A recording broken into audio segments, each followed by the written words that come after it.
anak-anak adik-adik kita dalam dekat dewan dekat lecture hall 200-300 adik-adik depan saya bagi ceramah macam ni juga. 2 jam saya bagi ceramah pasal pengurusan keuangan, pentingnya pendidikan keuangan. Saya bagi ceramah tu, saya perasan seorang pensyarah dekat depan sekali tu je saya. Dia macam tak sabar nak bercakap dengan saya perasan. Okey, tak apalah. Lepas 2 jam saya habis, tiba-tiba si pensyarah hidup depan ni datang kepada saya, dia kata, Cik Ashraf, saya boleh tak kalau saya nak orang kata nak luah perasaan kepada Cik Ashraf. Sudah berdebar dah aku ni, pensyarah nak luah perasaan pada aku pula. Kan, dah pensyarah tu muda, kan perempuan pula nak luah perasaan. Saya kata, apa puan, bagi tahulah apa. Dia kata, Cik Ashraf, you tahu tak dekat IPT sekarang ni, dekat kampus ni sekarang ni, okey, apa yang berlaku, terjadi trend di mana pelajar berhutang dengan pensyarah. Pelajar berhutang dengan pensyarah. Saya tanya, kenapa puan? Apa terjadi? Kenapa pelajar ni nak berhutang dengan pensyarah? Dia orang tak ada duit ke? Dia orang tak ada beasiswa ke? Tak ada PTPTN ke? Apa semua kan? Tak ada pinjaman apa-apa ke? Pensyarah tu cerita. Okey, dia kata ada tuan. Okey, pensyarah pelajar-pelajar ni ada PTPTN, dia ada beasiswa, JPA semua dia ada. Tetapi, okey, di dalam kampus ni, IPT ni, setiap kali awal semester, dia kata, kalau awal semester, kan biasa budak-budak kan awal semester, you akan dapat beasiswa ke PTPTN ke kan, okay, pada bulan pertama tu saya pun, saya pun tak tahulah, anda akan dapat lah. Dia kata, setiap awal semester, bila budak-budak ni dapat dia punya beasiswa atau pinjaman apa-apa, ni, sindiket dari luar sana tu, penipu pelaburan daripada luar sana tu, dia datang masuk dalam IPT ni, dia target dekat budak-budak yang tengah kaya sekarang ni. Budak-budak yang baru dapat PTPTN, budak-budak yang baru dapat beasiswa, dia menipu budak-budak ni. Kan dia tipu budak-budak, dia kempen macam-macam. Adik-adik datang melabur dengan abang, adik melabur 2,000 dalam masa 2 bulan, abang bagi 4,000. Adik melabur dalam company abang, company multi level marketing lah, apa benda lah, jual produk ni. Adik labur dekat abang 1,000, abang akan bagi pulangan 100, 200,000 ringgit. Kan 2-3 kali ganda. Mahasiswa ni, okey, kenapa sindiket luar sana tu dia targetkan mahasiswa ni? Sebab dia tahu mahasiswa ni dia kurang ilmu pendidikan keuangan. Sebab tu bagi dia senang saja nak tipu budak-budak ni. Sindiket ni dia tak datang tipu pensyarah-pensyarah ni sebab dia tahu pensyarah-pensyarah ni semua yang bijak. Kalau dia tipu pensyarah, nak dia pula yang kena tipu dengan pensyarah ni kan. Dia datang jumpa dengan budak-budak ni. Sebab dia tahu budak-budak ni tengah kaya, PTPTN baru masuk. Dia datang, budak-budak ni pun bila mereka tahu, mereka dengar, aku melabur dekat ni, aku bagi 2,000, aku dapat 4,000. Bagilah kita ni. End up lepas 2-3 minggu, sindiket ni lari, tak ke mana, duit pun tak ke mana, habis budak-budak ni. Tak sempat nak bayar yuran, tak sempat nak beli buku, berhutang dengan pensyarah. Itulah dia kata pensyarah tu cerita keadaan sini dekat sana. Kita pun dia kata kita tak nak bagi duit, kita kesian dekat anak-anak kita tu. Yalah, pelajar-pelajar kita, student kita tengok nak makan pun nasi lauk kuah sup je kan. Kesian pula tengok dia makan. Bagilah kita dekat duit tu dekat budak-budak tu. Kalau kita bagi tu, kita tahu dah budak-budak tu takkan bayar baliknya dekat kita sebab dia orang tak ada duit. Kan? Maknanya kita bagi sedekah je kan. Kesian pula dekat pensyarah kan tak ada duit kan. Kan? Terjadi di salah satu IPT di Malaysia, bukan UKM. Bukan UKM, you lain. Okay. Tolonglah adik-adik, ilmu capital market, ilmu pelaburan, asas-asas pelaburan tu penting supaya anda dapat mempersiapkan diri di luar sana. Nombor 3, okay, dan nombor 4, apa tadi? Wealth management ataupun pengurusan harta pun penting. Pengurusan harta ni anda perlu tahu, pengurusan harta ni adalah pengurus lebih kepada pengurusan wasiat. Anda nak menguruskan harta anda, anda perlu tahulah. Okay? Kalau kita daripada umat Islam, kita perlu tahu kita punya pengurusan wasiat itu bila anda dah bekerja, pengurusan wasiat lah, hibah ke macam mana yang tu. Dr. Azli pun rasa tahu benda ni dan boleh explain saya lebih. Pengurusan harta, nak menguruskan harta kita. Dan 4 cabang utama keuangan yang adik-adik perlu tahu bila adik-adik berada di luar sana nanti. Okey, terima kasih. Dan minta maaf kalau saya ambil masa sikit, saya teruskan, saya serahkan kepada Dr. Hasmi balik. Terima kasih. Alright, terima kasih Encik Ashraf. Alhamdulillah. Style macam biasa, berkobar-kobar ni. Nak cerita, nak sharing adik-adik ni. Alhamdulillah. Banyak benda.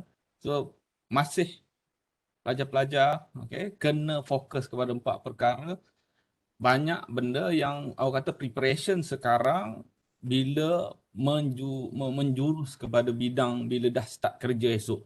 Bila dah kewangan stabil, you pengetahuan ada, boleh start planning wisely dengan elok. Dan saya berminat dengan apa yang Cik Ashraf sentuh kepada situasi semasa pelajar-pelajar ni lah. Okay, saya ada soalan tapi saya nak tunggu soalan daripada student-student ni. So saya mohon kepada semua pelajar-pelajar, okay, sila tulis. Kalau nak tanya secara verbal, boleh tanya secara verbal. Kalau tidak, sila tulis dalam chat soalan-soalan kepada ahli panel. Sambil menunggu soalan, okay, saya nak beralih kepada panel yang kedua. Saya mohon pada Dr. Azlin untuk cerita sikitlah. Saya nak recap balik soalan saya kata tadi. Seorang pelajar dengan situasi sekarang ini belajar daripada rumah, duduk dekat rumah. Jadi mereka alert dengan senario di rumah. Tengok adik-adik, tengok mak ayah runsing. Jadi akan terdetik di hati mereka ini persoalan, nak aku belajar ke ataupun nak aku kerja? Kalau aku nak dua-dua, macam mana caranya? So, saya mohon sedikit pandangan daripada Dr. Azlin. Silakan. Terima kasih Dr. Hasimi, dengar ke? Boleh. Dengar. Saya dah ni sebab bila share screen tu dia jadi tak nampak pula saya dah unmute ke belum. Okey, terima Alright. kasih Dr. Hasimi atas soalan itu.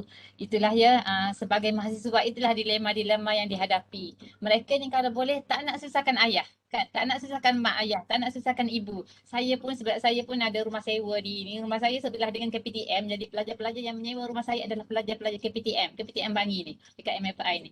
Rumah saya situ memang pelajar-pelajar di situ. Saya tengok mereka ni sangat-sangat berusaha. Dia orang sanggup datang jumpa saya tanya, Acik ada tak, boleh tak nak ajar-ajar anak Acik ke, nak main-main anak Acik ke. Sebab semata-mata nak kaji. Dia kata tak apa, bayar RM5 sejam pun tak apa. Dia nak main anak saya, dia nak ajar ABC ke apa, asalkan dia boleh belajar. Betapa mereka, dia kata saya memang tak nak susahkan anak mak ayah. Mereka sanggup cari duit hanya untuk makan sebab dia tak nak minta dengan mak ayah.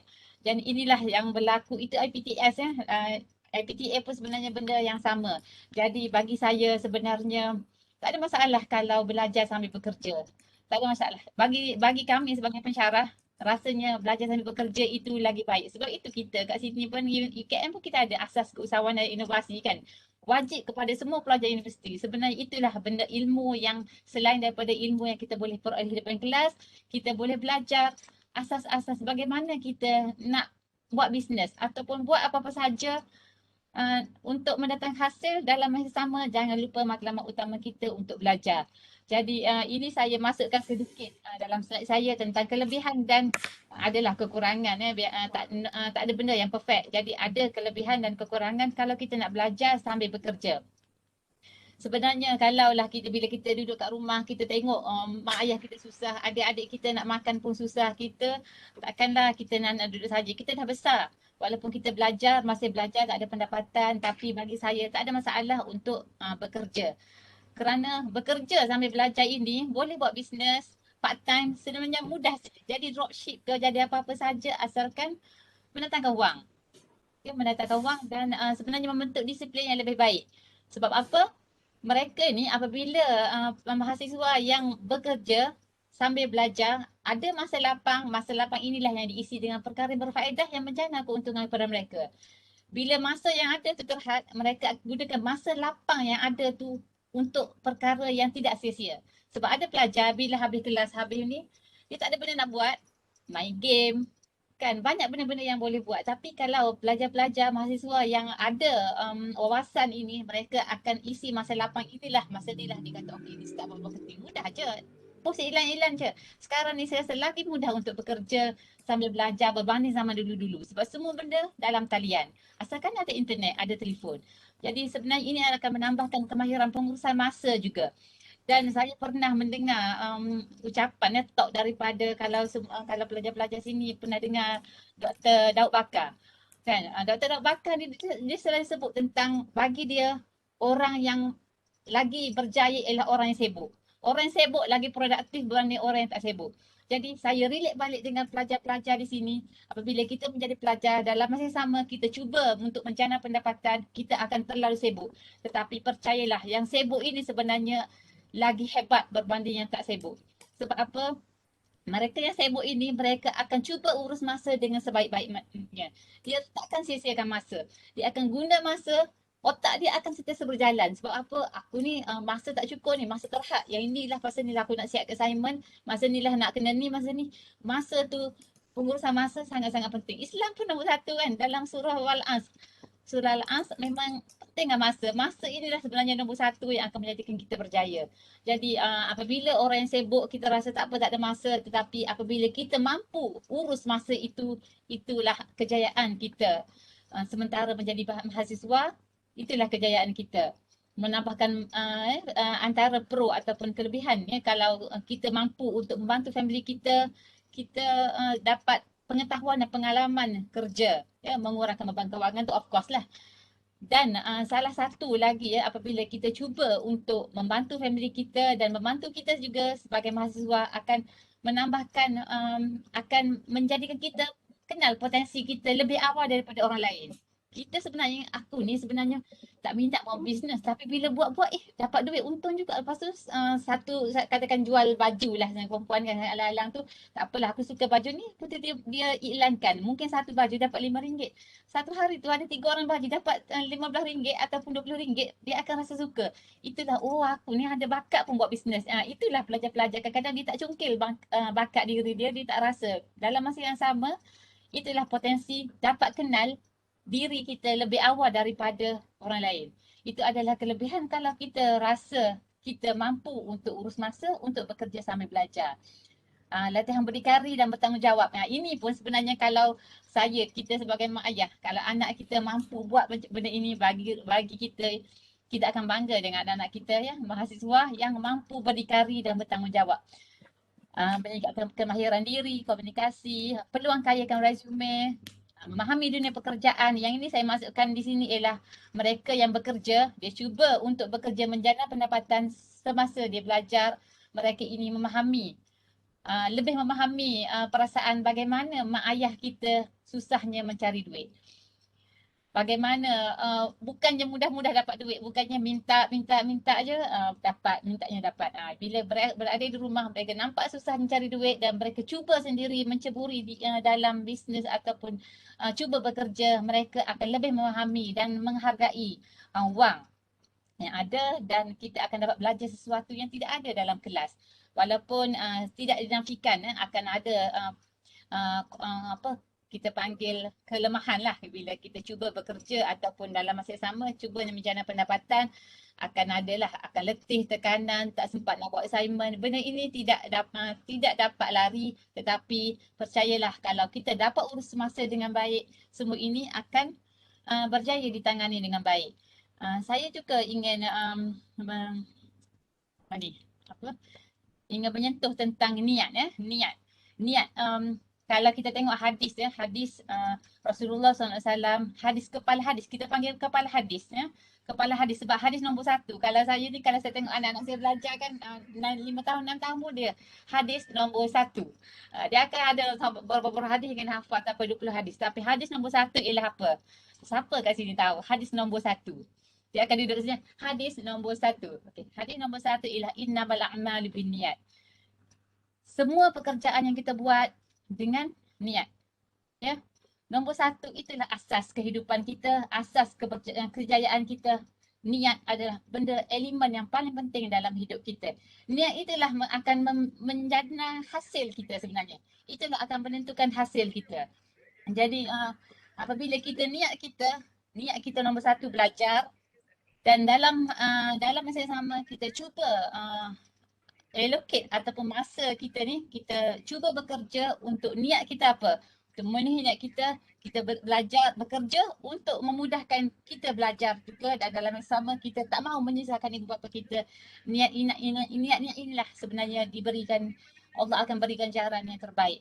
Semua ganjaran yang Allah berikan adalah berdasarkan niat kita. Sebab itu ia adalah kita panggil kepala hadis. Kepala hadis, niat itu yang Allah akan ganjarkan kita berdasarkan kesusahan, ataupun Allah melihat kita kesusahan kita tu untuk memenuhi niat yang kita buat. Percayalah, kejayaan apa-apa saja kita ni bila berhasil sebuah, saya sebut tadi nombor 1, kita nak berjaya. Nak berjaya itu apabila niat kita tu baik, insya-Allah, percayalah Allah sahaja yang menentukan rezeki kepada kita. Sebab itulah saya ingin nasihatkan kepada semua pelajar, setiap kali nak makan ke, nak minum ke, ataupun duduk saja-saja, pasang niat dan sentiasa pastikan niat kita tu tidak disemari dengan benda-benda lain. Ni aku belajar, ni aku belajar, ni aku nak kerja untuk belajar. Semua benda itulah sebenarnya akan mereflekkan apa kita punya tindakan kita. Okay, saya nak tambah sikit lagi lah kalau ada masa tentang bagaimana untuk membantu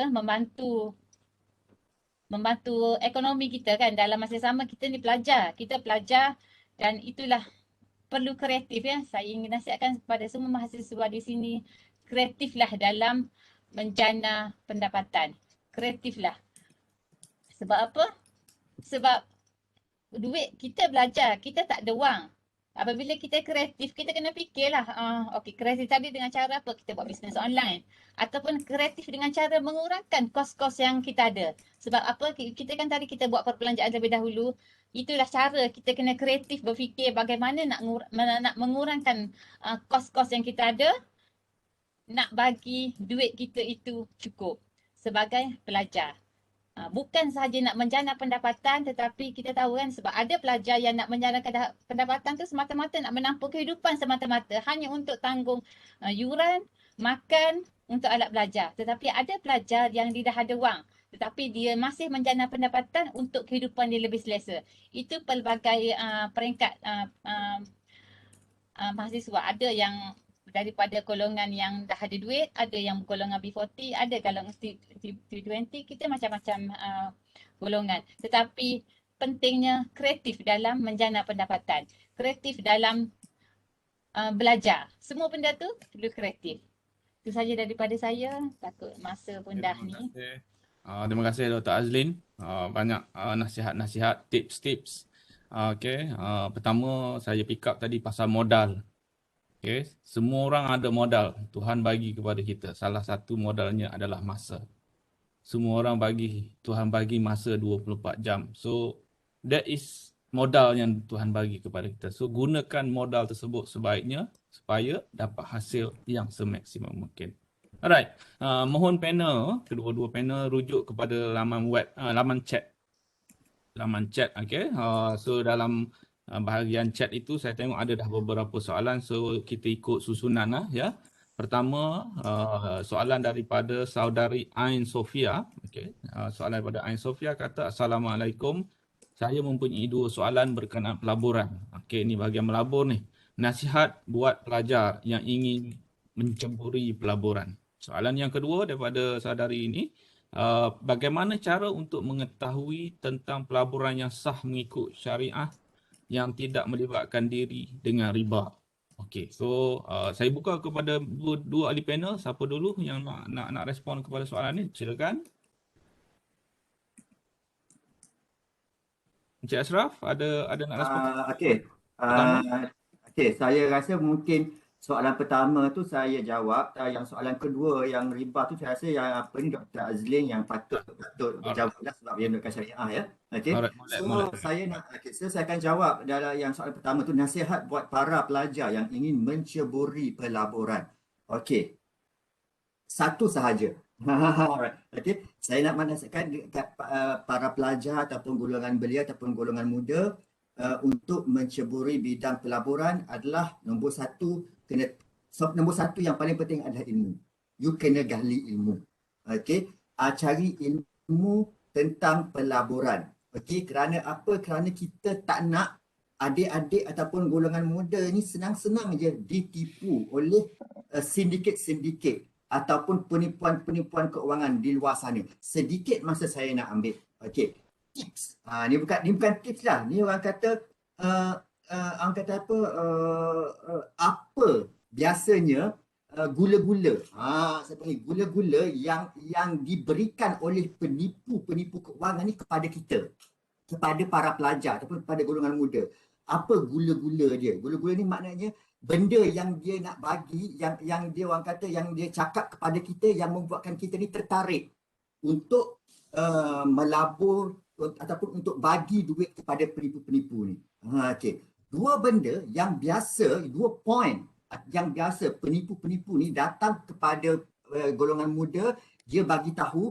Poin nombor 1, saya bagi contoh.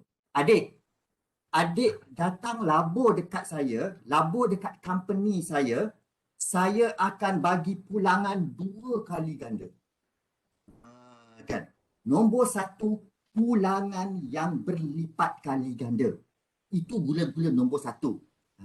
Untuk pengetahuan adik-adik, okey, tiada satu pun produk pelaburan di Malaysia ni, okey, yang sah di sisi undang-undang yang memberikan pulangan kepada kita lebih 15% daripada modal yang kita laburkan tu dalam setahun. Tak ada pun. Kalaulah adik-adik dengar daripada orang luar yang datang kepada adik-adik bagi tahu, adik labur dengan saya, okey, dalam masa kurang setahun saya akan bagi pulangan 2 kali ganda, 3 kali ganda. Maknanya tolong berhati-hati, kemungkinan itu adalah penipu. Okey, nombor 1, pulangan berlipat kali ganda. Okey, nombor 2, gula-gula nombor 2, saya bagi contoh. Adik datang labur dekat company saya, okey, saya akan bagi pulangan, keuntungan tu dalam masa 2 minggu sahaja dia akan dapat untung. Gula-gula nombor 2 adalah pulangan dengan cepat. Tadi pulangan berlipat kali ganda. Ni pulangan dengan cepat. Untuk pengetahuan adik-adik, tiada satu pun produk pelaburan yang sah di Malaysia ni, yang sah di sisi undang-undang, yang bagi dekat kita pulang dalam masa 3 bulan. Paling cepat pun 3 bulan. Yang tu pun fixed deposit tetap. Pada persyarat tahulah, deposit tetap ni adalah pelaburan yang paling kurang risiko, tetapi pulangannya rendah lah. Okay. Deposit tetap pun paling kurang pun 3 bulan dia bagi. Tak ada pun, kalau anda dengar, kalau adik-adik didatangi oleh seorang kata pulangan dalam masa 2 minggu, pulangan dalam masa sebulan, lepas tu pula dalam sebulan pulangan 2-3 kali ganda, maka tolong berhati-hati bahawa mungkin itu adalah penipu-penipu. Bukan mungkin dah, saya bagi 99% lah. Kan, penipu-penipu. Okey, 2 benda. 1, pulangan berlipat kali ganda, 2, pulangan dengan cepat. Oleh itu, untuk mengelakkan diri adik-adik supaya tidak mudah ditipu, tolonglah, macam saya cakap tadi berkali-kali pada sesi pertama, pada sesi kedua, ilmu tu penting, ilmu keuangan. Terima kasih. Saya serahkan untuk jawab soalan kedua daripada Dr. Alright, kita sambung sikit Encik Ashraf. Kalau kita nak dapatkan maklumat tentang scammers ni, ada tak tempat mana yang kita boleh rujuk? Saya terus. Kalau boleh Cik Ashraf bubuh link dekat chat tu. Nanti senang student tu ambil terus. Bubuh link. Cik Ashraf share link tu terus. Baik. Saya akan share, tetapi just ini untuk info kepada adik-adik dan juga pada para syarah, okey. Untuk pengetahuan anda semua, Bank Negara, okey, Bank Negara Malaysia di dalam website ada list yang dah di blacklist oleh Bank Negara Malaysia. Memang Bank Negara Malaysia ada sedia list. Saya nampak Dr. Aziz tu dah mengangguk. Dia tu faham. Okey. Dan ada list, list of companies yang memang dah di blacklist oleh Bank Negara Malaysia. Maknanya company-company itu disyaki menjalankan perniagaan yang di luar undang-undang Malaysia. Saya akan letakkan link tersebut. Maknanya mungkin adik-adik dan para peserta boleh check. List itu adalah company-company yang kita tak authorize. Jadi tolong berhati-hatilah jikalah kalau anda tengok nama company itu, oh you pernah deal dengan nama company tersebut, tolong berhati-hati. Saya akan paste dekat chat tu sekejap lagi. Terima kasih doktor. Terima kasih Encik Ashraf. Okey, kita pergi kepada Dr. Azlin. Banyak soalan. Pertama tentang tadi kita kaitkan soalan pertama tadi cerita pasal sah mengikut syariah. Kemudian ada cerita public gold, ada cerita Bitcoin, ada cryptocurrency. Kita tapau sekali lah Dr. Azlin, silakan. Okey, terima kasih Dr. Hasimi. Saya suka nak sambung sikit yang Encik Ashraf sebut tadi tentang list yang bank negara, company-company yang dah di blacklist. Sebenarnya lah saya terfikir juga bank negara ni kalau dia nak blacklist tu ambil masa yang lama kan. Kadang-kadang kita dah termasuk dulu. Itu pun saya rasa macam perkara-perkara yang mungkin boleh diberi perhatian sebab kadang-kadang kita rasa betul ke tak, tapi tengok dalam list bank negara tak ada lagi company tu. Itu pun antara perkara yang kita rasa kita perlu sebagai pelabur. Kalau kita rasa nak mencuri pelabur tak semestinya yang itu boleh rujuk, tetapi kadang-kadang lambat sebab kadang-kadang dah 2 tahun, saya rasa 2 tahun lah kot baru blacklist, baru masuk dalam list tu. Kadang-kadang kita dah rasa dah ditipu ni scam, tapi tengok check tak ada lagi. Jadi untuk pelajar-pelajar, basic yang pertama ialah pelajar kena tahu rukun untuk pelaburan ya. Pelaburan ni kalau kita tahu dalam Islam ya, pelabur untuk melabur. Melabur ni adalah dia ada dua je sebenarnya, apa kita panggil kontrak ataupun akad untuk pelaburan. Dan yang paling biasanya ialah mudharabah lah. Mudharabah ni ya, kalau saya tak pastilah sejauh mana belajar faham dengan istilah ini. Mudharabah ini ialah perkongsian apabila kita melabur. Itu melabur ni dia punya rukun, dia punya kontrak ialah akad mudharabah ya. Bukan akad benda lain tapi akad mudharabah. Bila mudharabah itu dia tak ada dalam Islam yang menjanjikan pulangan. Kalau ada yang menjanjikan pulangan yang seperti Encik Ashraf sebut tadi, pulangan yang lumayan, pulangan yang cepat berlipat kali ganda, tetapi dalam Islam dalam rukun mudharabah sebenarnya rukun pelaburan tidak ada janji untuk pulangan. Kalaulah mereka itu buat ni tapi dia janji siap-siap, itu pun kita dah kena check. Dia boleh janji siap-siap tiap-tiap bulan akan dapat 20%, 20% setiap bulan. Itu pun sebenarnya dah salah dalam Islam. Okey, jadi kalau nak tahu pelaburan tu riba ke tak riba, check basic tu, dia menjanjikan pulangan ke tak. Sepatutnya dia tak boleh menjanjikan macam tu. Dia adalah pula syarat-syarat berapa pula perkongsian akan diperolehi. Tetapi bukan tetap janji akan dapat berapa banyak itu. Pulangan itu ada untung dan rugi. Macam mana boleh jamin setiap bulan akan dapat banyak itu, ya? Pulangan ni okey, pelaburan ni banyaklah macam-macam jenis pelaburan. Saya masuk terus kepada untuk pelajar lah. Kalau kita ni macam-macam lagi pelaburan yang kita nak boleh join, tetapi untuk pelajar bagi saya yang paling mudah dan paling sesuai untuk pelajar ialah melabur dalam emas. Emas bagi saya pokok mana pun insya-Allah tak ada masalah sebab kita pun sekarang ada gap tu kan. Gold accumulation program tu yang gap bawah public gold. Itu sangat saya sangat syorkanlah untuk pelajar. Sebab apa? Sebab kita punya audience untuk pelajar, dan bagi saya apabila pelajar melabur dalam gap, sebab apa? Nombor satu, gap tu pada syariah. Kita boleh buka website ya. Setiap kali pelajar kalau mana-mana nak masuk pelaburan, kalau tengok mana, cek dulu ada penasihat syariah ke tak. Jadi bawah public gold memang dia ada penasihat syariah. Kita percaya saja pada penasihat syariah itu. Dia dah sebut patuh syariah, kita anggap saja patuh syariah. Kita tak payah dah nak fikir benda lain, itu adalah patuh syariah. Jadi nak tahu patuh syariah ke tak, tengok dia punya company itu. Ada tak penasihat syariah? Kalau ada penasihat syariah macam public gold itu, okey, tak ada masalah. Okay, jadi untuk pelajar, apabila masuk yang gap itu, mudah saja serendah RM100 kan. Kalau tak cukup RM100, kumpullah, tunggu bulan ni boleh jimat RM100 satu hari. Tu saya kata pelajar ni dia pandai, dia kena kreatif. Dia dah bajet, dia buat perbelanjaan. Kalau bajet dia kata okey, selama ni aku beli makanan RM8 sekali makan, jimat jadi RM7. Sebab apa? Nasi masak sendiri contohnya. Ataupun ni kalau berada di kampus lah, kalau kat rumah pandai jimat apa benda, boleh jimat RM1 satu hari pun sebulan dah dapat RM30 jimat. Dalam masa 3 bulan dah kumpul 100. Okay, 100 itu buka account gap itu. Buka account gap itu sangat-sangat mudah untuk pelajar sebab setiap kali kita masuk sikit-sikit tu kita boleh tengok berapa dah cukup ke tak berapa gram emas kita. Nanti lama-lama kita akan rasa seronok untuk menyimpan kalau kita boleh nampak emas. Emas ni Allah SWT sendiri tak iktiraf. Semua manusia akan sukakan emas. Jadi emas adalah perkara yang saya rasa kalau pelajar-pelajar nak simpan sangat-sangat sesuai. Itu antara pelaburan yang paling sesuai dengan pelajar. Macam-macam sebenarnya pelaburan kan.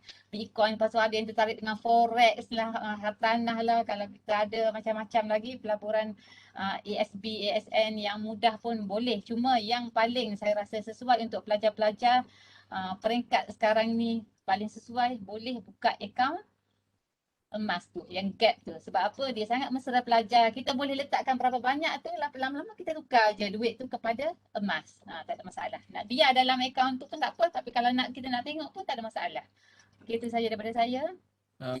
Okey, macam mana dengan Bitcoin, cryptocurrency, Okey, forex dari segi syariah? Okey.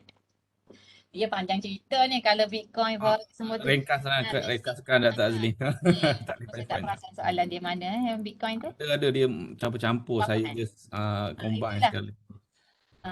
Saya tak nampak soalannya tapi tak apalah, saya cuba sebut teruslah. Untuk nak tahu kalau Bitcoin tu nak tahu patuh syariah ke tak, tahu patuh syariah, tak ada masalah ya kalau nak melabur dalam Bitcoin, sebab Bitcoin itu kita di Malaysia kita iktiraf Bitcoin sebagai aset digital. Bila di aset digital kita boleh simpan. Saya sendiri pun sebenarnya saya pun ada akaun Luno dan ada wallet tu dan boleh je beli-belikan. Sekarang harga jatuh, saya ada SRP, Ethereum. Jadi beli je tak ada masalah. Dan benda tu selagi mana kita masuk platform yang sudah pun diluluskan. Kita ada 4 platform yang diluluskan oleh Security Commission dan 4 platform tu salah satunya yang paling terkenal ialah Luno. Kalau masuk kalau guna platform itu tak ada masalah. Dan make sure coin yang kita nak beli tu pun yang diiktiraf.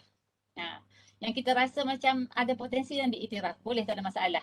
Dan cuba kena jaga juga. Kalau kita nak beli macam itu sebab kita beli, kita ada qabat, kita ada pegangan dan lepas tu kita jual. Itu yang boleh. Tetapi yang isu sekarang ni orang akan traders tu yang ramai. Traders tu yang bahaya. Traders ini mereka nak akan buat scam-scam pula. Mereka akan menjanjikan pulangan-pulangan, okey beli Bitcoin lah. Yang itu yang salah. Yang saya maksudkan di sini menggunakan platform yang betul, beli transaksi, beli dan jual, kita yang berurus niaga. Bukannya ada pihak lain yang buat okey nak trading Bitcoin boleh, nanti kalau beli banyak ni nanti dia trade pula atau dia buat apa benda. Yang itu yang tak boleh. Dan itu sebenarnya dia dah jadi lain dah tu. Tu scammer-scammer yang masuk. Kalau pelajar-pelajar di sini kalau tertarik sekarang ni yang murah, yang paling murah ialah Litecoin. Kita ada Litecoin dengan SRP. Kalau nak beli yang tu tak ada masalah sebab dia murah je. Masa saya beli hari tu RM4 je satu SRP tu kan. Dia bukan macam Bitcoin. Dia murah. Jadi kalau nak beli boleh, nanti saya bagi link masuk bawah. saya dapat RM25. Tapi tak ada masalah. Itu nak katanya beli macam tu boleh. Sebab itu sama macam apa-apa yang kita nak buat, jangan sampai yang trading tu, yang pelaburan tu yang salah.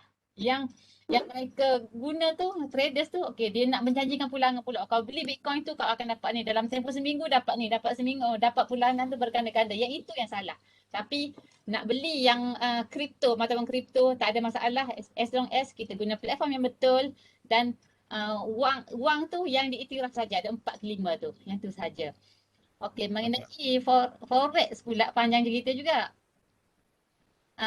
Nak saya masuk Pendekkan sekejap. Pendekkan jangan seminit. Right. Okey, forex itu tak ada dalam mana-mana mana-mana hukum hukum Islam tidak mengiktiraf mana-mana trading forex. Forex ada 2. Trading dengan yang kita beli forex tu. Forex juga kita panggil yang kita beli tukar mata wang di money changer tu. Tu forex juga. Tapi forex tu tak ada masalah sebab itu sama macam kita beli Bitcoin tadi tu. Yang kita beli tu, kita pegang. Lepas tu kalau kita rasa macam harga dah naik lah, tak apalah saya saja ni jual. Tu tak ada masalah sebab kita ada pegangan, kita ada qabat. Dalam Islam qabat tu kita memiliki dan kita jual tu aset yang kita ada. Sekarang ni forex yang dibuat trading forex tidak pernah patuh syariah. Jangan ada siapa-siapa terlibat dengan forex yang itu. Forex itu bukan setakat riba, ada judi, ada riba, ada gharar, ada spekulasi, ada maisir, macam-macam lagi, semua itu ada. Sebab apa? Forex yang macam itu, dia tak ada pun kobat. Duit itu terapung-apung di pasaran saja. Saya bagi contoh. Kita nak beli forex, kita buka akaun forex. Forex yang orang kata, oh kenapa forex boleh, saham tak boleh. Kenapa saham boleh, forex tak boleh? Okey, forex dengan saham tu berbeza sebab saham kita beli pegangan, kita beli pemilikan syarikat. Beza dengan forex, forex ini kita beli wang yang kita tak boleh miliki. Dan duit itu mesti dalam bentuk dolar.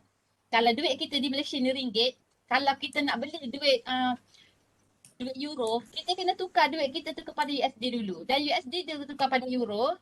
Saya nak bagi gambaran ringkas saja ni. Kita nak beli, dan kalau katakan saya beli 100 ya, saya beli 100 US dollar. Saya beli 100 US dollar. Lepas tu harga memihak kepada saya 100 US dollar itu saya beli 100 US dollar. Apabila saya masuk pada forex dan bila untung, apa yang saya dapat? Saya tidak dapat katakan 100 tu dah jadi 200 US dollar. Saya tak dapat 200 US dollar itu. Bila saya tekan buy, lepas tu kita sell balik. Bila kita sell, duit yang dapat kepada kita adalah duit Malaysia. Dia automatik akan tukar pada Malaysia. Jadi kat mana panjang cerita dari segi dalam apa Islamiknya, tetapi seolah-olah macam ni lah. Kita beli duit dolar ataupun duit euro, kita tak dapat pun duit euro tapi kita dapat balik duit Malaysia kita. Seolah-olah macam saya pergi ke kedai, saya tengok ada makanan, saya ada duit RM5, saya nak beli roti RM5, saya pergi kedai tengok duit ada ni, saya bayar kepada peniaga roti tu RM5, saya dapat balik duit RM5 saya tak dapat roti. Dia seolah macam tu lah, kita tak dapat pun yang kita beli itu, kita dapat balik duit kita. Panjang ceritanya, tapi forex itulah, dia bermain dengan angka saja. Okey, dan semua itu sangat-sangat dahsyat dia punya tu sebab bukan saja riba, gharar, judi, maisir, apa lagi, spekulasi dan qobat. Dia tak ada qobat langsung Yang tu detail pasal qobat tu, saya kata kalau masa 5 jam pun tak habis cerita pasal qobat dalam forex itu.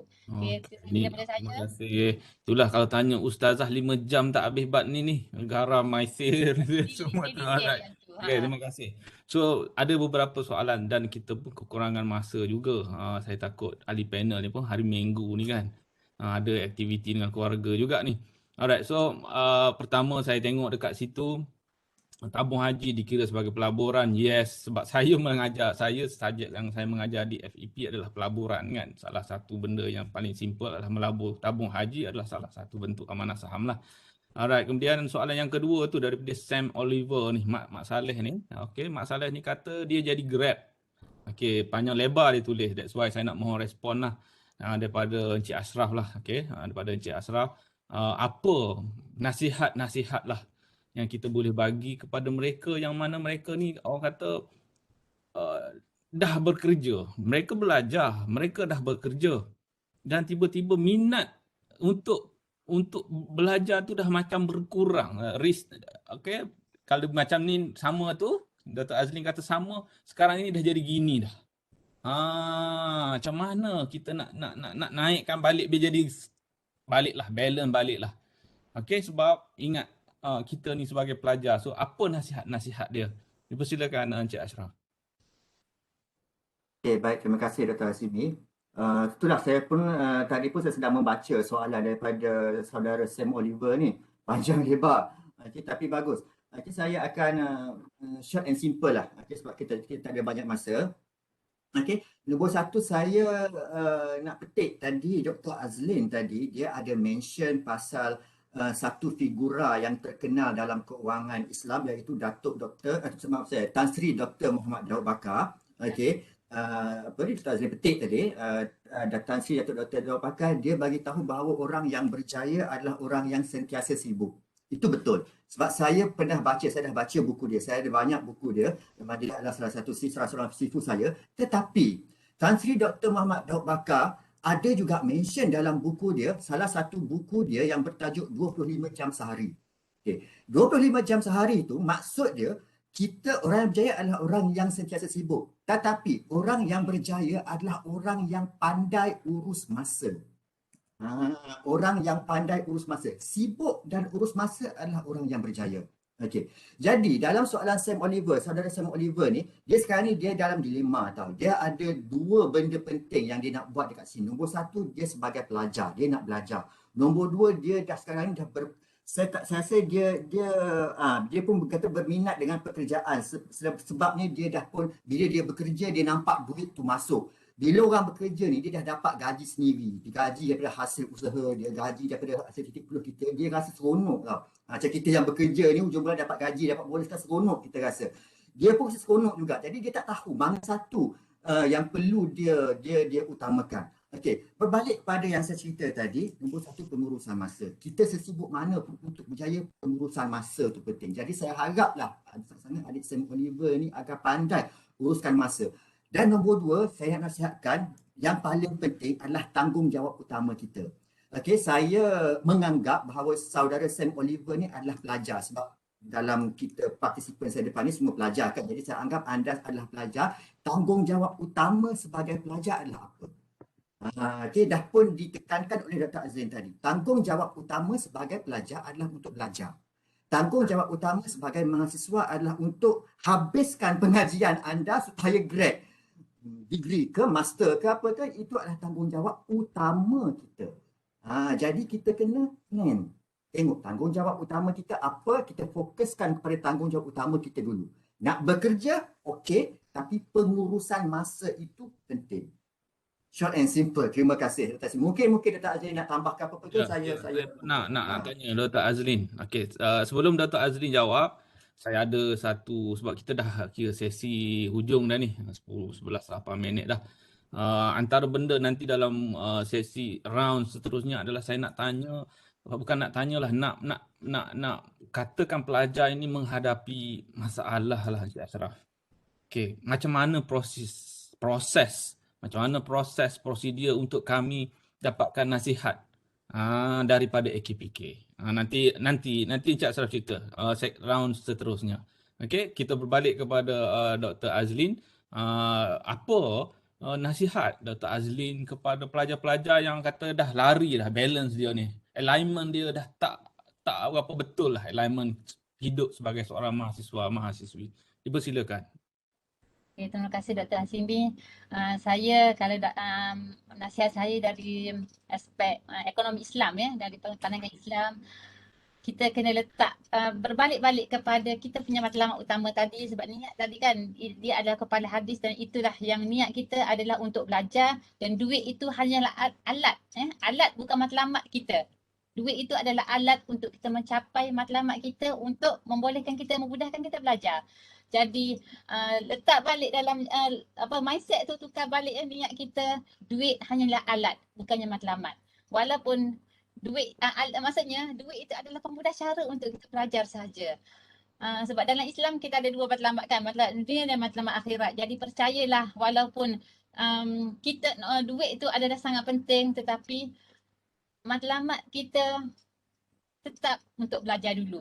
Jadi jadi setiap kali saya pendekkan nasihat saya, setiap kali minum air, makan ataupun duduk saja, doalah tiga benda ini. Ya, Allahumma inni as'aluka ilman nafi'ah. Allah Subhanahu Taala, kita pun kalau kita tengok doa ni pun ilman nafi'ah, ilmu dulu yang nombor satu. Jadi doa setiap kali nak minum air tu, buat jadikan amalan, jadikan rutin. Allah nak minum tu baca dulu, ambil masa kurang daripada 1 minit tu baca doa Allahumma inni as'aluka ilman nafi'ah wa rizqan thayyibah. Kan doa ilmu yang bermanfaat, rizqan thayyibah. Sebab dua-dua ini kita tidak dapat pisahkan. Rezeki yang baik, syifa'an min kulli da', itu pun salah satu rezeki, sebab kita nak mohon agar kita tu syifa mendapat kesembuhan daripada segala penyakit. Dan kalau untuk orang bisnes tadi macam Sam Oliver tadi, doakan satu lagi, wa tijaratan lan tabur. Maksudnya bisnes yang kita buat itu tidak sia-sia. Okey, jadi amalkan doa ini insya-Allah, sebab Allah dah sebaik-baik rezeki. Janganlah sampai kita dah kurang balance, berbalik-balik kepada matlamat asal kita, dan sentiasa baca doa itu ya. Ingat, Allahumma inni as'aluka ilman nafi'ah, itu tetap nombor satu, ilmu yang bermanfaat, wa rizqan thayyibah, wa shifaan min kulli da', wa tijaratan lan tabur. Amalkan doa ini insya-Allah. Allah itulah sebaik-baik rezeki dan kita percaya rezeki daripada Allah SWT. Allah tidak memandang, akhir itu Allah memandang usaha kita untuk mencari rezeki. Saya percaya usaha yang saya Oliver buat itu akan mendapat keberkatan dan Allah akan tolong mudahkan urusan itu. Itu saja daripada saya. Okey, terima kasih Dr. Azlin. Menarik doa tu. Kalau boleh boleh share link untuk dapatkan doa tu, senang. Nanti student tu ambil link, ada gambar-gambar dalam internet doa tu kan. Biasa ada dalam internet gambar tu. So kalau dapat link untuk gambar tu kan senang. Student ambil, print, tampal mana-mana dulu dekat meja dia study kan. Hafal lah. Okay, ni terima kasih atas perkongsian doa tu. Alright, so kita pergi kepada kiranya antara round ni terakhir lah ni ya. Pertama saya nak dapatkan ni lah apa kata maklumat. Kalau katakan sebelum ni dah ada ke ada pernah student pergi dapatkan khidmat AKPK ke Encik Ashraf? Tak ada kan? Tak ada. Tapi tak apa. Kalau mereka tak ada, alhamdulillah lah, tak semestinya bermasalah. Tapi mungkin masalah mereka itu tidak seberat orang lain lah. Share information, mungkin mereka boleh relay the information kepada orang lain. Kepada mak ayah, adik-beradik lain, saudara mara, abang saudara, mak saudara yang mungkin menghadapi masalah. Kalau mereka duk garu kepala seorang-seorang tak boleh. Rupa-rupanya kerajaan bawah Bank Negara ada AKPK. Dan macam mana nak dapatkan khidmat bantuan daripada AKPK? Okey, dipersilakan. Baik, terima kasih Dr. Hasimi. Sedikit sahaja dekat sini, baik betul. Saya memang yang saya cerita tadi, saya memang sebelum ni saya selalu datang dijemput oleh pihak universiti, pihak college untuk pergi buat talk di college ataupun campus atau IPTs, dan memang setiap kali ada je students yang datang. Bukan masalah dia, bukan masalah students tu, bukan masalah pelajar, tetapi masalah ibu bapa dia, adik-beradik dia, kakak dia, abang dia yang sedang bekerja. Memang ramai mereka datang pada saya, tanya saya, ke Cik Ashraf, tolong macam mana saya nak bagi tahu dekat ibu ayah saya, dekat abang-abang kakak saya ni, mereka ada masalah kewangan, macam mana mereka nak dapatkan bantuan daripada AKPK. Baik, simple saja adik-adik, boleh adik-adik tolong sebar luaskan info ni kepada parents, ibu bapa, saudara mara adik-adik, abang kakak adik-adik, okey. Bahawasanya, nak bagi tahu bahawasanya di Malaysia ni ada satu agensi kerajaan di bawah Bank Negara Malaysia yang bernama Agensi Kaunseling dan Pengurusan Kredit, AKPK. Ini adalah agensi yang ditubuhkan khas oleh Bank Negara untuk membantu mereka-mereka di luar sana, membantu rakyat Malaysia yang mempunyai masalah dalam menguruskan keuangan. Masalah dalam menguruskan kewangan ni meliputi masalah tak boleh nak uruskan bajet, tak boleh nak uruskan gaji, tak boleh nak uruskan hutang, tak boleh nak uruskan apa-apa. Serabut tentang masalah duit. Orang kata serabut pasal duit. Mudah cerita serabut pasal duit. Macam mana nak minta bantuan, nak minta khidmat nasihat, boleh datang ke AKPK. Macam mana cara nak berjumpa dengan kaunselor AKPK. Untuk pengetahuan adik-adik dan juga para pensyarah, kami di AKPK ni, kami ada sekumpulan kaunselor. Jabatan kaunseling kita panggil. Jabatan kaunseling. Kalau nak kata di universiti ni, kaunselor-kaunselor kami ni orang kata pangkat-pangkat profesor lah. Kan yang rambut botak kat tengah tu kan. Tu kalau di AKPK lah. Tu orang kata memang pandit-pandit lah, expert-expert dalam bidang keuangan, para kaunselor kita. Okey. Mereka ada menanti untuk anda semua rakyat Malaysia datang mendapatkan khidmat nasihat daripada mereka. Cara dia sekarang ni, di pandemik ni, anda tidak boleh walk in lagi. Kita masih lagi tutup untuk walk in. Kalau dulu boleh walk in, sekarang tak boleh walk in. Tetapi anda boleh buat appointment, set appointment untuk berjumpa dengan kaunselor kita. Macam mana nak set appointment? Boleh buka website AKPK, www.akpk.org.my. Dekat homepage AKPK itu memang dah ada link dah kita bagi. Link sebesar-besar link. Kan bagi. You klik dekat link tu, akan ada borang untuk you isikan set appointment date untuk berjumpa dengan para kaunselor kita. You kena buat benda tu dulu sebelum you berjumpa dengan kaunselor kita. Tak boleh datang walk in. Kalau dulu boleh, sekarang tak boleh. Kita belum lagi buka untuk walk in. Kan? Jadi perkara pertama yang anda perlu buat, masuk website AKPK, isi borang online untuk set appointment. Itu sahaja. Jangan risau. Para kaunselor kita, mereka ni orang yang expert 30-40 tahun memang apa ni berpengalaman dalam bidang keuangan. Saya pun bukan pakar kaunselor lagi. Saya bukan pakar kaunselor. Saya ni pakar penceramah lagi. Tengok ada lagi rambut kan. Kaunselor-kaunselor kita ni botak-botak kat tengah ni. Semua beruban dah. Kan. Kan level lain dah. Mazhab tinggi dah tu. Kan. Alright. Jumpalah mereka. Mereka boleh membantu anda. Apa jua masalah anda dalam bidang keuangan, dalam apa ni keuangan, insya-Allah mereka boleh bantu. Itu saja yang saya boleh kata. Terima kasih. Okey. So katakanlah nak berjumpa, kena sikitlah nak minta statistik. So adakah kalau pergi jumpa sekarang ni mungkin lama sikit nak dapat appointment. So berapa persen akan settle masalah tu? Ni motivasi kepada orang lah. Kita nak tahu kan berapa persen agak-agaknya kalau saya pergi jumpa dengan AKPK, maka insya-Allah akan settle masalah tu. Silakan. Okey, terima kasih. Okey, sedikit statistik yang saya nak kongsikan daripada AKPK.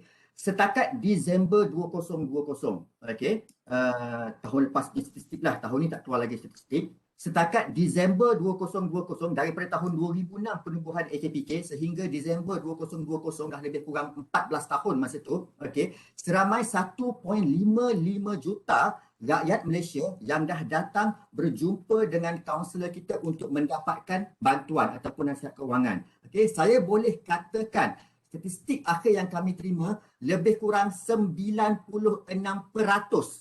daripada mereka yang dah datang berjaya. Kan, kata kita dapat membantu mereka. Bukan berjaya tu statistik dia lain. Kita bantu lain. Kita bantu tu mereka dalam program yang dah berjaya lebih kurang, saya tak silap, 30%. 30%. Yang kita boleh bantu, maknanya masalah mereka kita boleh bantu 96%. Kan anda kena tahu kita tengah bantu dan dah berjaya. Kan, so kita tengah bantu 96%. Ada 4% tu, okey, masalah yang mereka bagi tu adalah masalah yang orang kata mustahil untuk kita bantu. Saya bagi contoh sedikit. Okey, contoh 4% tu yang masalah yang kita tak dapat bantu. Kebanyakan masalah yang datang adalah mereka yang dah satu step lagi untuk ke muflis ataupun bankruptcy. Okay, mereka yang dah ada, orang kata yang dah terima surat daripada Jabatan Insolvensi, yang dah terima surat daripada mahkamah, mahkamah hantar surat esok you kena datang mahkamah untuk apa ni orang kata kita nak apa ni orang kata nak berbicara pasal you punya harta, you punya kebankrapan ni. Yang tu kita tak dapat bantu. Sebab apa? Orang yang dah bankrupt ni, okay, AKPK tak dapat bantu. Kita akan automatic channel masalah mereka kepada Jabatan Insolvensi.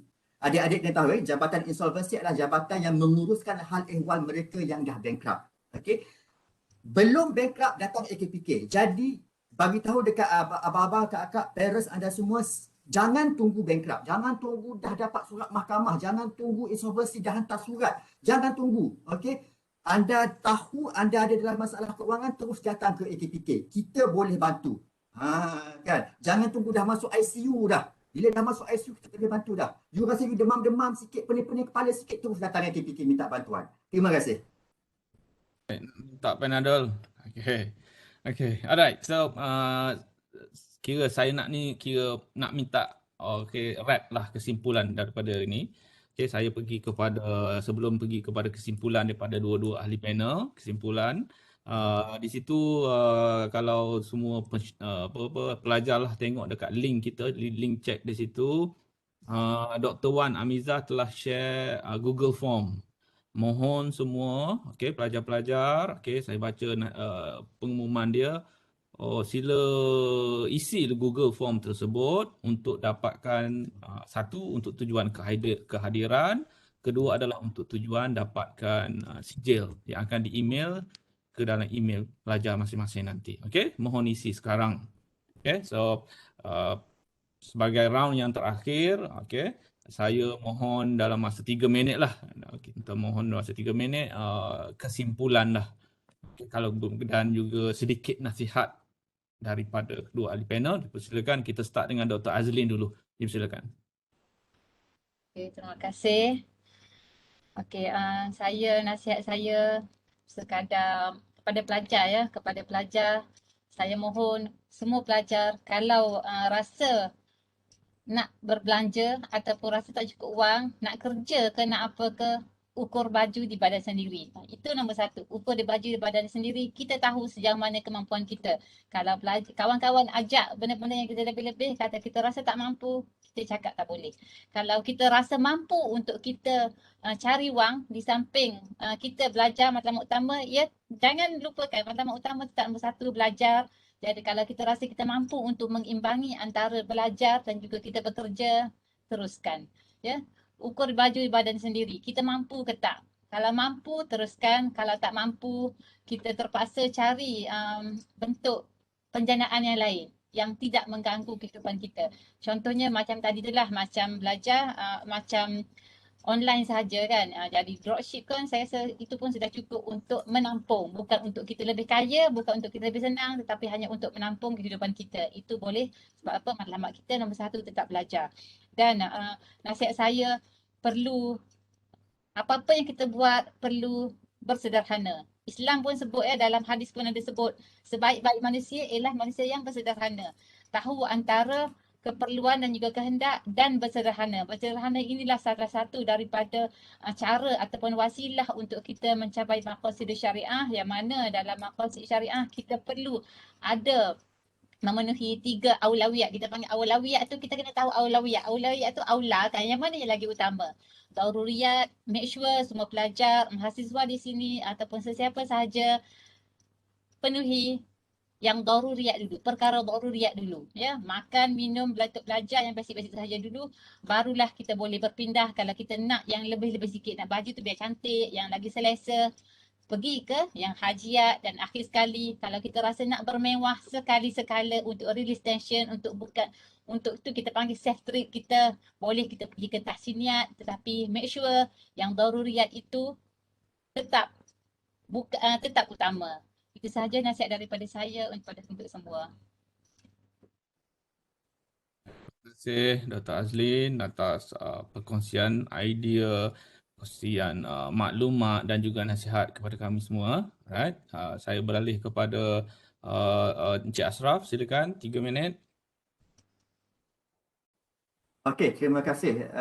Seminit saja saya untuk kesimpulan dia.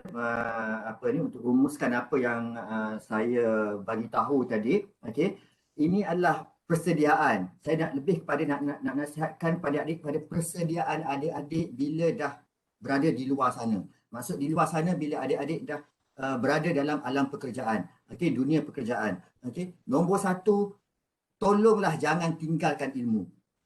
Jangan tinggalkan ilmu, teruskan belajar. Jangan stopkan ilmu adik-adik habis universiti, stop ilmu adik-adik bekerja tanpa ilmu. Don't. Ilmu perlu dicari setiap masa. Lebih-lebih lagi ilmu pengurusan keuangan. Tadi saya tekankan, session pertama saya tekankan ilmu, session kedua saya tekankan ilmu. Saya menjawab soalan tadi pun saya tekankan ilmu. Ilmu pengurusan keuangan ni perlu adik-adik untuk belajar setiap masa. Macam saya cakap tadi, ilmu pengurusan keuangan ni dia update setiap hari. Hampir setiap hari ada je ilmu baru. Okey, ilmu baru yang masuk. Okey, dari segi keuangan. Tolong jangan tinggal ilmu. Okey, sebab ilmu tu penting. Adik-adik bekerja di luar sana tu banyak sangat cabaran. Banyak sangat anasir-anasir yang baik dan tak baik yang akan datang kepada adik-adik, yang mempengaruhi adik-adik nanti. So ilmu tu penting. Okey, dan nombor 2, ingatlah bahawa sebenarnya jika adik-adik tak tahu di mana untuk mendapatkan ilmu tersebut ataupun mendapatkan bantuan tersebut, ketahuilah bahawasanya ada agensi di Malaysia ni iaitu AKPK yang boleh membantu adik-adik dalam memberikan ilmu pengetahuan dalam pendidikan keuangan. Terima kasih. Assalamualaikum. Assalamualaikum. Terima kasih Encik Ashraf. Okey, atas perkongsian, atas nasihat. Alright, so alhamdulillah kita dah sampai hujung dah ni, hujung pada program kita. Saya rasa banyak manfaat, banyak ilmu, banyak nasihat yang diperolehi daripada dua ahli panel ni. Saya mengucapkan ribuan terima kasih kepada dua-dua ahli panel. Dan saya pun sebagai akhir kata seorang pesyarah juga, saya pun nak bagi nasihat juga sikit, nak berkongsi nasihat lah. Okey, saudara-saudari pelajar ni duduk masuk sebagai pelajar mahasiswa. Okey, bayangkan duduk dekat atas. Okey, peluang itu adalah satu yang diberikan, yang diperolehi. Bukan senang nak dapat peluang masuk ke universiti untuk dapat ijazah. Jadi mohon habiskan pengajian. Sebab dengan dapat segulung ijazah maka akan terbuka pintu-pintu rezeki yang lagi banyak peluang. Kalau berhenti buat kerja masa sekarang, maka pintu-pintu rezeki untuk masa hadapan itu mungkin sedikit ruangnya. Mungkin sekarang saudara-saudari tak nampak. Tapi bila esok tengok ada dah terbukti ramai abang-abang, kakak-kakak yang mereka dah belajar, mereka dulu kemudian mereka kerja, kemudian mereka sambung balik belajar. Sebab apa? Untuk tujuan kenaikan pangkat dan sebagainya. So, satu, mohon sambung belajar. Jangan tinggalkan peluang yang diperolehi untuk mendapatkan ijazah masuk ke dalam UKM, katakan adalah susah. So, gunakan peluang ini. Ambil biar dapat segulung ijazah. Sebab dapat segulung ijazah, maka piramid rezeki awak akan semakin besar.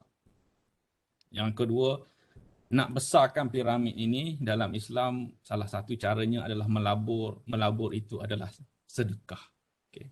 Sedekah itu berbezalah. Okay. Ada kemampuan berbeza. Ada pensyarah, kemampuan pensyarah. Ada pegawai AKPK dengan kemampuan pegawai AKPK. Ada pelajar dengan kemampuan pelajar. So mohonlah sedekah ikut kemampuan, sebab dengan sedekah ada janji Allah menyatakan bahawa dengan sedekah awak tak akan rugi, awak tak akan apa disebabkan sedekah. Betul tak Ustazah? Saya rasa betul dah macam tu. Alright, so dengan itu saya sudahi sesi webinar. Saya serahkan kepada kita yang berusaha pengacara majlis, Profesor Madya Dr. Wan silakan Dr. Wan Hafizah. Yep. Terima kasih Dr. Hasimi. Ada satu soalan terakhir untuk Cik Ashraf ya. Dia tanya untuk berjumpa AKPK ni ada bayaran atau tidak?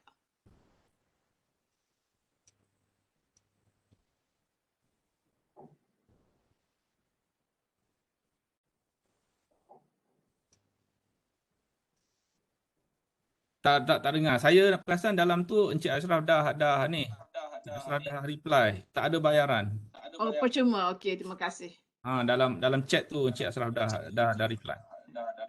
Okey. Baik, pelajar yang dikasihi, untuk tugasan ini membuat laporan seminar ini bernilai 20%. Ada dua perkara yang anda perlu buat dalam laporan itu. Yang pertama, tuliskan 5 perkara penting yang dibincangkan oleh panel penceramah dalam webinar cabaran kewangan mahasiswa pasca COVID, belajar atau berduit. Itu soalan pertama ya, 5 perkara penting. Yang kedua, antara belajar atau berduit, yang mana pilihan saudara? Beri justifikasi. Okey. Muatkan laporan itu ke dalam UKN Folio. Tarikh akhir penghantaran tugasan ialah 2 minggu dari sekarang, iaitu pada 2 Januari 2021. Ya, kita bagi masa 2 minggu. Senang saja ya. Okey, untuk itu juga mohon semua hadirin mengisi borang kehadiran bagi mendapatkan sijil kehadiran webinar pada hari ini. InsyaAllah sijil akan dikirimkan secara langsung terus melalui email. Semak email masing-masing, insyaAllah sijil sudah ada. Okey, kita sudah pun tiba di penghujung webinar. Majlis meminta jasa baik semua untuk membuka kamera bagi membolehkan sesi fotografi berlangsung. So mohon standby, buka kamera untuk kita buat sesi bergambar. Pelajar-pelajar, mohon buka kamera sekejap. Ya, sila. Mohon semua buka kamera. Boleh? Okey. Dr. Hasimi dan juga mungkin Puan Siti Kamalia. Alright, so we have more students coming Saya in. akan gambar juga. Okay, semua dah lawa dah tu. Tadi saya dah minta standby tangkap gambar. Okey. Jadi okey, untuk page yang pertama, senyum.